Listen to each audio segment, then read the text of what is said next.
In this lesson, we're going to be talking about default configurations. Default configurations are really bad, not surprisingly. There's a couple of different reasons why they're really bad.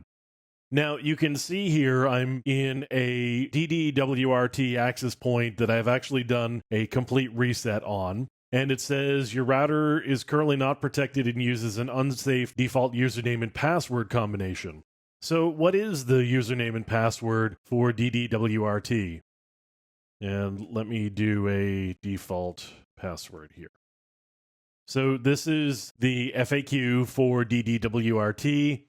And if I were to look up default password, the default username is root and the default password is admin.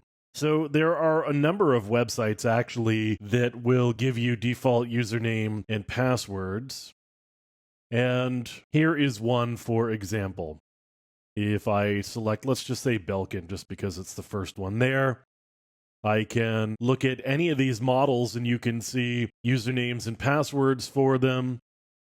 If I were to select Linksys here and just see if we've got anything for Linksys Cisco, find password. And again, we've got usernames and passwords that are available. This is just one website that actually gives out usernames and passwords that are default on particular types of equipment. So what we want to do here is always change defaults wherever possible. Here it's giving me the option to change my username and password from the default.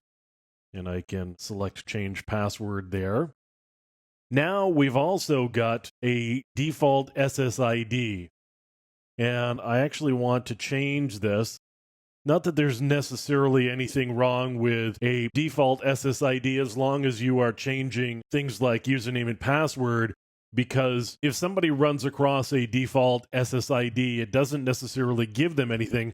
It potentially gives them the idea that maybe you haven't done a lot of other configuration work, and so yours may be a good access point or wireless network to launch some attacks on. And even if you have done lockdown on the other settings that you've got, it's at a minimum an annoyance to take on a lot of attacks against your infrastructure simply because you've got a default SSID that may suggest to somebody that you could be vulnerable to attack.